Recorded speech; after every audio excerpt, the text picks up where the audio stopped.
உங்க சபையில கடினமா பேசுறாங்களா, திருத்துறாங்களா, திருந்துங்க. சிலருக்கு கொஞ்சம் கடினமா பேசினா கோவம் வந்துடுது. உடனே அது எப்படி? அந்த இடத்துல எவ்வளவு அன்பா பேசுறாங்க தெரியுமா? பேசட்டும். என்ன இப்ப ஒருத்தர் என்கிட்ட சொன்னாரு, நானும் பார்த்துட்டேங்க, இந்த ஏரியாவில் எல்லா சர்ச்சும் பார்த்துட்டேன், ஒன்று கூட சரியில்லை அப்படின்னாரு. நான் சொன்னேன், நீ சரியில்லை. ஏன் அப்படி சொல்றீங்கன்னாரு. சபை பர்ஃபெக்டான இடம் இல்லை, பர்ஃபெக்ட் ஆக்குகிற இடம். இங்கே இருக்கிறவன் எல்லாம் அப்படித்தான் இருப்பாங்க. ஒரு அரை வேக்காடு இருக்கும், ஒரு கால் வேக்காடு இருக்கும், ஒரு முக்கா வேக்காடு இருக்கும், எல்லாம் தான் உட்காந்துருக்கோம். நீங்கள் சொல்கிறது எப்படி இருக்குது தெரியுமா? நான் எங்கள் வீட்டுக்கு பக்கத்தில் இருக்கிற மெக்கானிக் ஷெட்டுக்கு போனேன், எல்லாம் உடஞ்ச காருங்க, எல்லாமே ரிப்பேருக்கு வந்திருக்கு. என்னங்க மெக்கானிக் ஷெட்டு? மெக்கானிக் ஷெட்னா ரிப்பேர் ஆகி இருக்க வேண்டாமா? அது ஷோரூம். கார் அழகாக நிற்கணும்னா அது ஷோரூம்.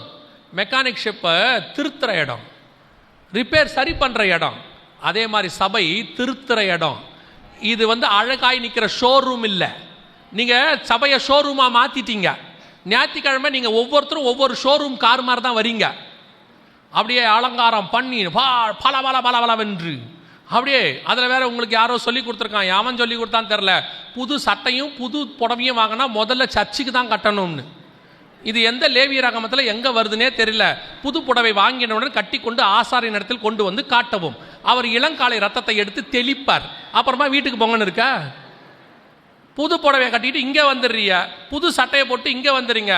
சிலர்லாம் அந்த சகோதரர்மார்கள் செயின் வாங்கினோடனே மேல் பட்டனை திறந்துட்டு வருவார். அது வரைக்கும் மேல் பட்டன் போட்டு தான் வராரு. செயின் வாங்கின உடனே இந்த டாலரை போட்டு மேல் பட்டன் மட்டும் அன்னைக்கு மட்டும் போட மாட்டார். Praise the Lord. அவரை யாராவது கேட்கணும், இந்த செயின் எங்கே வாங்கினீங்க? அதுக்கப்புறம் தான் பட்டனே போடுவார். எவனாவது கேட்டால் தான் திருப்தியே வரும்.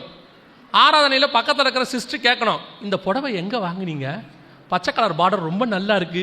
இதைத்தான் நான் தேடினேன். சோத்திரம் சோத்திரம் ஆண்டவரே, இந்த நாளை ஜெயமாய் முடித்ததுக்காக சோத்திரம். ஒருத்தர் என்னை பார்த்து நல்லபடியாய் புடவை எங்க, அப்பதான் வீட்டுக்கு போகும்போது திருப்தியே வருது. சபைங்கிறது ஷோரூம் இல்லை, அழகழகா வந்துட்டு போறதுக்கு. இது மெக்கானிக் ஷாப், ரெடி பண்ற இடம். இங்க தட்டி கிட்டி சுத்தில போட்டு அடிச்சு டிங்கரிங் ஒர்க் பார்த்து உன்னை ரெடி பண்ணி அனுப்புற இடம் சர்ச்சு. உள்ள வரும்போது நீங்க ஷோரூம் மாதிரி பார்க்க கூடாது. ஷோரூமுக்கு போகும்போது தான் பிரைஸ் தி லார்ட் உள்ள வாங்க, காஃபி சாப்பிட்றீங்களா, நீங்க என்ன சார் பார்க்க விரும்புறீங்க, அந்த மாதிரி சர்ச்சை எதிர்பார்க்காதீங்க. நிறைய பேர் சர்ச்சை அப்படி தான் எதிர்பார்க்குறாங்க. நான் போனேன், என்ன அங்கே யாருமே வரவேற்கல. என்னத்துக்கு இப்போ இங்கே இது பொருட்காட்சிக்கு வந்தீங்களா இல்லை சினிமாக்கு வந்தீங்களா உங்களை வரவேற்கிறதுக்கு? உங்களை எதுக்கு இங்கே கூப்பிட்டுருக்குறோம்? ரிப்பேர் ஆகிறதுக்கு. நீங்கள் அங்கே போன உடனே ஆண்டவரே என்னை சரிப்படுத்தும், என்னை தயார்படுத்தும், பரலோகத்துக்கு என்னை ஆயத்தப்படுத்தும், உண்மை சந்திக்கிறவனா என்னை மாற்றும். அதுக்கு தான் சர்ச்.